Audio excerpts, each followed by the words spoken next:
So చాలామంది మైండ్లో ఉండేది ఏంటంటే నాకు ఒక top 15 or 20 non coding IT job చెప్పండి, కొంచెం జాబ్స్ తక్కువ ఉన్నా పర్లేదు, కాంపిటీషన్ ఎక్కువ ఉన్నా పర్లేదు, నాకు నాన్ కోడింగ్ జాబ్సే నేను సెటిల్ అవ్వాలనుకుంటున్నాను, నాకు తెలియని ఏమన్నా ఉంటే నేను ఈ లిస్ట్లో నేను చూసుకుంటాను అని చాలామంది అడుగుతున్నారు. అండ్ నా సజెషన్ ఏంటంటే, మీరు మంచి logical thinking and programming side, coding side interest ఉన్న వాళ్ళు కోడింగ్ జాబ్సే చేయండి. ఎందుకంటే కోడింగ్ జాబ్స్ కూడా ఇప్పుడు స్క్రాచ్ నుంచి ఎవరు డెవలప్ చేయట్లేదు. మోస్ట్లీ ఏఐ యాక్సెస్ తీసుకొని ఇంటర్నల్గానే కంపెనీస్ కూడా యాక్సెస్ అయితే ఇస్తున్నాయి ప్రొడక్టివిటీ ఇంప్రూవ్ చేసుకోవడానికి. సో అందువల్ల కోడింగ్ అనేది స్క్రాచ్ నుంచి ఎవరు డెవలప్ చేయట్లేదు. బట్ అది ఎలా వర్క్ అవుతుంది అనేది మాత్రం కన్ఫామ్గా తెలియాలండి. కోడింగ్ జాబ్స్ ఇంట్రెస్ట్ ఉంటే కోడింగ్ జాబ్ సైడే వెళ్ళండి. బట్ ఇంకా అసలు నా వల్ల కాదు కోడింగ్ సైడు, అండ్ నేను కంప్యూటర్ సైన్స్ బ్యాక్గ్రౌండ్ కూడా కాదు ఓకే అనుకునే వాళ్ళకైతే ఈ లిస్ట్ అయితే చాలా వరకు హెల్ప్ అవుతాయండి. ఈ ఇన్ఫర్మేషన్ మీ ఫ్రెండ్స్ అందరూ కూడా షేర్ చేయండి. ఎందుకంటే ఈ జాబ్స్ కొన్ని మీకు తెలిసి ఉంటుంది, కొన్ని జాబ్స్ అయితే తెలియకపోవచ్చు.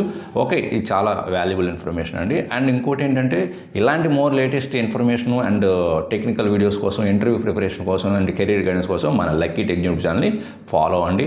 అండ్ మర్చిపోకుండా కంటెంట్ నచ్చితే లైక్ చేయండి, లైక్ చేయడం మాత్రం మర్చిపోద్దండి. సో దానివల్లే మనకి ఈ వీడియో అనేది చాలా బూస్ట్ అవ్వడానికి అవకాశం ఉంటుంది. అసలు మనం మెయిన్ కంటెంట్ డిస్కస్ చేస్తే, మరి ఏంటివి అలాంటి జాబ్స్ అంటే, ఇక్కడ నేను చెప్పే వాటిల్లో మోస్ట్లీ లో కోడింగ్ జాబ్స్ ఉన్నాయి అండ్ కొన్ని మీడియం లెవెల్ ఆఫ్ కోడింగ్ ఉంటాయండి. ఇక్కడ మీకు ఐటీ జాబ్ అంటేనే అది నాన్ కోడింగ్ అయినా సరే ఎంతో కొంత మీకు స్క్రిప్టింగ్ ఆర్ ఆటోమేషన్ చేయడానికి కొంతైనా ఉండాల్సిందే అండి. ఎందుకంటే ఇప్పుడు అన్నీ కూడా క్లౌడ్కి సంబంధించిన, ప్లాట్ఫామ్కి సంబంధించినవి, ఇంటిగ్రేషన్కి సంబంధించినవి, మైగ్రేషన్కి సంబంధించిన projects, okay, and digital transformation related projects. కాబట్టి మీరు అంత మాన్యువల్గా ఏదో స్మాల్ కాపీ పేస్ట్ లాగో, ఇలాంటి డ్రాగ్ అండ్ డ్రాప్ అని ఇలాంటి జాబ్స్ ఉంటాయని మాత్రం అనుకోవద్దు.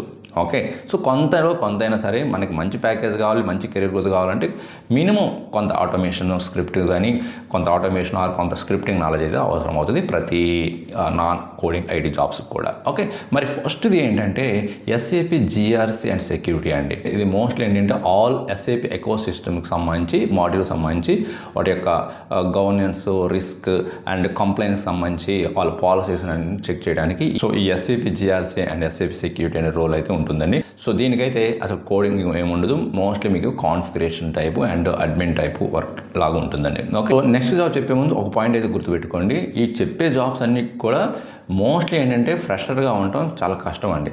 సమ్ టైమ్స్ ఈ లిస్ట్లోంచి కొన్ని జాబ్స్కి ఫ్రెషర్గా ఎంట్రీ లెవెల్ కూడా ఉండొచ్చు. బట్ ఈ ఎస్ఐపి రిలేటెడ్వి నేను చెప్పేవాటికి మోస్ట్లీ ఫ్రెషర్గా ఎంట్రీ అనేది ఉండదు. ఓకే, మీకు 4+, 3+, 5+ ఇలాగా ఎక్స్పీరియన్స్తోనే ఉంటాయి. అవి కూడా చాలా కాంపిటీషన్ ఉన్నాయి. సో అందుకే నేను చెప్తున్నాను, మీకు నాన్ కోడింగ్ జాబ్స్ అంటేనే ఎక్కువ కాంపిటీషన్ ఉంటుంది. ఎందుకంటే మోస్ట్ ఆఫ్ ది క్యాండిడేట్స్ ఏంటంటే coding side and hard level thinking ఇవన్నీ చేయడం నాకు ఇష్టం లేదనుకొని ఇలాగా నాన్ కోడింగ్ సైడ్ వెళ్తుంటారు. సో అందుకని చెప్తున్నాను. సో మీరు బెటర్గా కమ్యూనికేషన్ బెటర్గా ప్రజెంట్ చేయగలరంటే మీకే జాబ్ వస్తుంది. ఓకే, సో దాంట్లో కాంపిటీషన్ ఉందని మనం నేర్చుకోకుండా ఉండటం అది కరెక్ట్ కాదు. ఎవరి యూనిక్ స్కిల్స్ వాళ్ళకు ఉంటాయి, ఎవరి టాలెంట్ వాళ్ళకు ఉంటుంది కాబట్టి. అండ్ సమ్ టైమ్స్ లక్ కూడా మనకు ఫేవర్గా ఉంటే పక్కన వాళ్ళకంటే కూడా మనకే జాబ్ రావడానికి అవకాశం ఎక్కువగా ఉంటుంది. అండ్ సెకండ్ జాబ్ ఏంటంటే ఎస్ఐపిలోనే అండి. SIP basis plus HANA administrator అంటారు.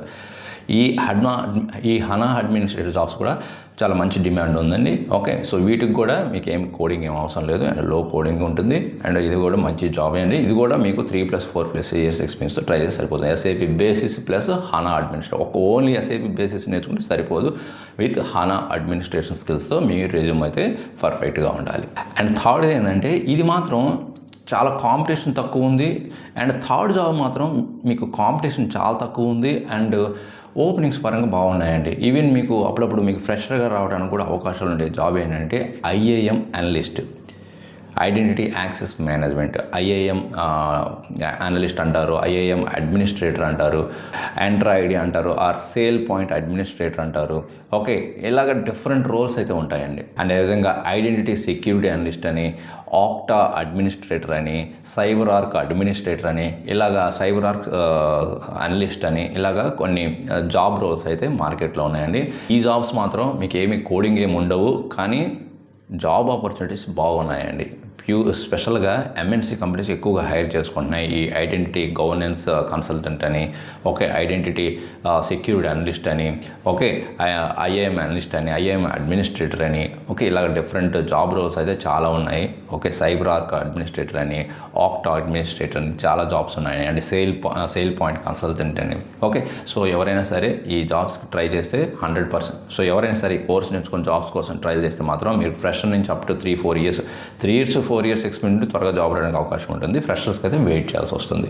So this is one of the best job అండి. నా లిస్ట్లో ఉన్న జాబ్లోంచి ఇది one of the best job.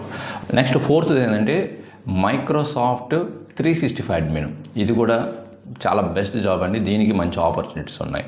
Okay, but competition ఉండొచ్చు. బట్ మీకు జాబ్ త్వరగా రావాలనుకుంటే ఇది కూడా one of the best job అండి. మైక్రోసాఫ్ట్ 365 అడ్మినిస్ట్రేటర్ అంటారు. ఎంట్రా ఐడి అడ్మినిస్ట్రేటర్. ఇది కూడా లో కోడింగ్ ప్లాట్ఫాము అండ్ ఇది మీడియం టైప్ ఉంటుందండి. ఏదైనా కోర్సు నేర్చుకోవడానికి అంత హార్డ్ లెవెల్ ఏం కాదు. So this is also one of the best IT job. Okay, even for freshers కూడా ఈ జాబ్స్ రావడానికి అవకాశాలు ఉంటాయి. బట్ మోస్ట్లీ ఏంటంటే ఇవన్నీ చెప్పే జాబ్స్ అన్నీ కూడా మోస్ట్లీ ఎక్స్పీరియన్స్ వాళ్ళకి ఉంటాయి. సో అవి కొన్ని ఇప్పుడు నేను ఇంతకుముందు 3rd జాబు అండ్ ఇది కూడా ఫ్రెషర్గా రావడానికి అవకాశాలు ఉన్నాయి. అండ్ నెక్స్ట్ ఏంటంటే అజూర్ అడ్మినిస్ట్రేటర్ అండి. Azure administrator or cloud administrator jobs కూడా చాలా ఉన్నాయండి. సో ఎవరైతే క్లౌడ్ రిలేటెడ్ కానీ అజూర్ అడ్మిన్ రిలేటెడ్ కోర్స్ నేర్చుకున్న వాళ్ళు కూడా ట్రై చేయొచ్చు. ఓకే, అండ్ ఇది ఫ్రెషర్స్కి ప్లస్ ఎక్స్పీరియన్స్ పీపుల్కి బోత్కి అయితే వ్యాలిడ్ అండి. ఓకే, నెక్స్ట్ ఏంటంటే సేల్స్ ఫోర్ అడ్మినిస్ట్రేటర్ అనే జాబ్స్ ఒకప్పుడు హ్యూజ్ ఉండేవి. బట్ ఇప్పుడైతే ఇవి చాలా వరకు తగ్గిపోయాయండి. సేల్స్ ఫోర్ అడ్మినిస్ట్రేటర్ ఒకటి, ఇంకోటి కూడా ఉందండి సర్వీస్ నో అడ్మినిస్ట్రేటర్ అని. ఈ రెండింటికి సపరేట్ జాబ్ రోల్స్ ఎక్కువ ఉండేవి బిఫోర్ కరోనా. బట్ ఇప్పుడైతే అక్కడక్కడ ఉన్నాయి. అంటే కంప్లీట్గా వ్యానిష్ అని చెప్పలేము కానీ అక్కడక్కడ ఉన్నాయి. But most of the jobs ఏంటంటే డెవలపర్ ప్లస్ అడ్మిన్ జాబ్స్తోనే ఎక్కువగా హైరింగ్ జరుగుతుంది. బట్ సమ్ కంపెనీస్ ఏంటంటే స్పెషల్గా హైర్ చేసుకుంటున్నాయి. మీరు ఫ్రెషర్ అనుకోండి, మీరు ఫస్ట్ చాయిస్ ఏంటంటే అడ్మిన్ రిలేటెడ్ అసైన్మెంట్స్ ఆ వర్క్ ఇస్తుంటారు. సో అందుకని సేల్స్ ఫోర్స్ అడ్మిన్ కూడా మీరు ట్రై చేయొచ్చు. అండ్ ఎవరైనా అడ్మిన్గా కెరీర్ స్టార్ట్ చేసి అది సర్వీస్ నో అడ్మిన్ అయినా ఆర్ సేల్స్ ఫోర్ అడ్మిన్ అయినా ఈ రెండు కూడా మంచివి అండి. మంచి టెక్నాలజీస్, మంచి గ్రోత్ ఉండేవి. ఓకే, అడ్మిన్గా స్టార్ట్ చేసి మీరు ఫ్రెషర్గా అయ్యండి.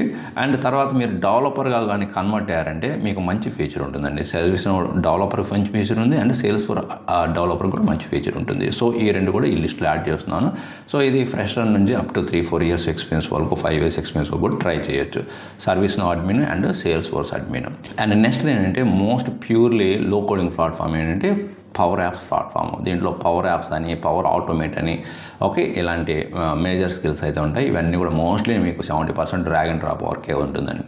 ఓకే, సో మీరు మైక్రోసాఫ్ట్ రిలేటెడ్ ప్రాజెక్ట్స్ కానీ చేయాలి and Microsoft related tech system ఆ ఎకో సిస్టంలోకి మూవ్ అవ్వాలనుకుంటే సో మీరు పవర్ యాప్స్ డెవలపర్, ఈ combination power automate and power apps ఈ రెండు కాంబినేషన్ నేర్చుకొని మీరు ట్రై చేయొచ్చు. ఇది కూడా ఫ్రెషర్స్ నుండి అప్ టు ఎక్స్పీరియన్స్ వరకు మీరు ట్రై చేయొచ్చు. ఏఐ రిలేటెడ్ ఇవి కూడా కొన్ని రీసెంట్గా ఈ నాన్ కోడింగ్లో కొన్ని జాబ్స్ ఉన్నాయండి AI related. Like AI quality analyst అని. అంటే మీరు ఇక్కడ ఏమీ డెవలపర్ కాదు, ఇంప్లిమెంట్ చేసేవాళ్ళు కాదు, జస్ట్ ఏంటంటే టెస్ట్ చేసేవాళ్ళు.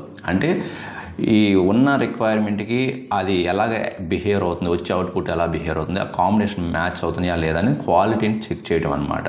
ఇచ్చే ప్రాంప్ట్స్ కానీ ఇలాంటి టైప్ ఆఫ్ వర్క్ కూడా ఉన్నాయండి. సో ఇది మీరు మళ్ళీ ప్యాకేజ్ ఏం భారీగా ఎక్స్పెక్ట్ చేయొద్దు. ఏ రిలేటెడ్ ఏదో టైటిల్ ఉందని ఏ క్వాలిటీ అనలిస్ట్ అనగానే నాకు హై ప్యాకేజ్ వస్తుంది అనుకోదు. ఇది కొంత చెప్పాను కదా, నాన్ కోడింగ్ జాబ్స్ అంటేనే కొంత ప్యాకేజ్ తక్కువ ఉంటుంది. ఓకే, ఏ క్వాలిటీ అనలిస్ట్ అని, ఇంకోటి కూడా సెక్యూరిటీ రిలేటెడ్ కొన్ని నాన్ కోడింగ్ జాబ్స్ ఉన్నాయి. అవి కూడా లో కోడింగ్.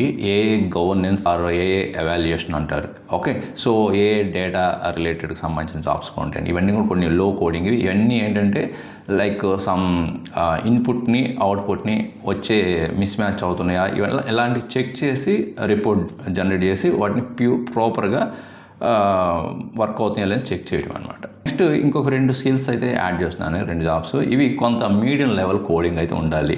కోడింగ్ లేకుండా ఈ జాబ్స్ రావండి. ఒకటి ఏంటంటే MuleSoft డెవలపర్. MuleSoft అనే దానికి ప్రాపర్గా కోడింగ్ ఉండాలి. లైక్ మీకు డేటా వేవ్ అని, రెస్ట్ ఏపీఐ అని, సోప్ అని, okay, and some Java related programming skills, basic Java programming skills ఇవన్నీ కూడా అవసరం అవుతాయి. MuleSoft అనేది integration, enterprise related integration development tool అనమాట. ఓకే, అంటే డిఫరెంట్ అప్లికేషన్స్ మధ్య, డిఫరెంట్ ప్లాట్ఫామ్స్ మధ్య కమ్యూనికేషన్ ఆ డేటా ఎక్స్చేంజ్ అవ్వడానికి ఈ MuleSoft అనేది యూజ్ చేస్తారు. సో MuleSoft డెవలపర్ కూడా మీరు కొంత టెక్నికల్గా నాలెడ్జ్ ఉందనుకోండి, MuleSoft కూడా మీరు సెలెక్ట్ చేసుకోవచ్చు. నెక్స్ట్ ఇంకోటి ఏంటంటే పెగా డెవలపర్ అని ఉండదండి. దీనికి పెగా అడ్మిన్ జాబ్స్ అని, పెగా డెవలపర్ జాబ్స్ అని ఉంటాయి. సో ఇవి కూడా జాబ్స్ అయితే తక్కువగానే ఉంటాయి. పెగా అడ్మిన్ అయితే చాలా తక్కువ ఉంటాయి. ఓకే, పెగా డెవలపర్ అయితే బెటరే, బట్ అవి కూడా స్లోగా కొంత మైగ్రేషన్ ప్రాజెక్ట్స్లోకి వెళ్ళిపోతున్నాయి. But okay, next 2 to 3 years అయితే మీరు ట్రై చేయొచ్చు అండ్ సర్వే అవ్వచ్చు. ఓకే, సో పెగా డెవలపర్ కూడా మీడియం లెవెల్ కోడింగ్ ఉండాలి. మళ్ళీ కంప్లీట్గా కోడింగ్ లేదని చెప్పను, కోడింగ్ అయితే అవసరం దీనికి కూడా, పెగా డెవలపర్ కూడా. ఇంకొకటి ఉందండి డెల్ భూమి అని, అది కూడా ఇంటిగ్రేషన్ లెవెల్. సో దీనికి కూడా లో కోడింగ్ అయితే ఉంటుంది, లైక్ స్క్రిప్టింగ్ అవసరం అవుతుంది, గ్రూవీ స్క్రిప్టింగ్ అని. ఓకే, సో అండ్ ఇంకొక ఫైనల్గా అయితే SAP CPI కానీ, ఇది కూడా integration tool, cloud integration platform tool. ఈ SAP ఎకో సిస్టమ్స్ అన్నిటికీ ఇది ఇంటిగ్రేషన్ టూల్గా, ఇంటిగ్రేషన్ షూట్గా అయితే వర్క్ అవుతుందండి. ఓకే, సో ఇలాగా మీరు కొన్ని non coding and medium coding type jobs అయితే మీరు ట్రై చేయొచ్చు. అండ్ ఫైనల్గా ఇంకొక జాబ్ అయితే ఉందండి, SAP ఎండ్ యూజర్స్ అని ఉంటుంది. అదంతా కూడా accountant, procurement, sales end users అని, అది అసలు అయితే ఇంకా రెగ్యులర్గా సేమ్ వర్క్ లాగా అనిపిస్తుంటుంది. అలాంటి జాబ్స్ వచ్చినా కూడా ముందు కెరీర్ స్టార్ట్ చేయాలి కాబట్టి ట్రై చేయండి. మనం ఖాళీగా ఉండేదానికంటే కూడా ఏదో ఒక జాబ్ IT ఇండస్ట్రీలో వర్క్ చేస్తామంటే మనకి ఆ వర్క్ ఫంక్షనాలిటీ కానీ ముందు అలవాటు పడిపోతాము. ఓకే, అండ్ మీటింగ్స్ అని వీటన్నిటికీ కమ్యూనికేషన్ ఇంప్రూవ్ అవుతుంటుంది, మనకి ఒక సాటిస్ఫాక్షన్ ఉంటుంది ఒక జాబ్ చేస్తామని. బట్ కంఫర్ట్ జోన్లో ఉండకండి, గట్టిగా మీకు మంచి కెరీర్ గ్రోత్ కావాలి, మళ్ళీ మ్యారేజ్ అయిన తర్వాత మనకి కొంచెం సెటిల్ అవ్వాలి, బెటర్గా మన ఫ్యామిలీ బాగా చూసుకోవాలి అనుకుంటే ఎప్పటికప్పుడు మీరు అప్డేట్ అవుతూనే మార్కెట్లో ఏ డిమాండ్ ఉంటే ఆ టెక్నాలజీకి నేర్చుకుంటూ స్విచ్ అవుతూ అండ్ ఒక మంచి పొజిషన్లోకి అయితే వెళ్ళొచ్చు. అదంతా కంప్లీట్గా మన మీద డిపెండ్ అయి ఉంటుందండి. మన కంఫర్ట్ జోన్లో ఇప్పుడు ఇవి నాన్ కోడింగ్ జాబ్స్ అన్నిటితో కెరీర్ స్టార్ట్ చేసినా కూడా మనం ఇంక వాటితోనే కంటిన్యూ అయ్యామంటే 4-5 years ఇంకంతే, ఇంకో వాటిలోనే ఉంటాం. ఆ తర్వాత మనకు రియలైజ్ అవుతుంటాము, మ్యారేజ్ అయ్యో మనకి కిడ్స్ వచ్చో అప్పుడు మనీ ఎక్కువ కావాల్సి వస్తుంది, ఫైనాన్షియల్గా చాలా స్ట్రగుల్ ఫేస్ చేస్తుంటాం, అప్పుడు మనం స్విచ్ అవ్వాలని ట్రై చేస్తుంటాం. అలాంటివి ముందుగా ఫేస్ చేయకుండా 1 or 2 years చేయండి. ఒక 2 years చేసిన తర్వాత వెంటనే స్విచ్ అవ్వండి.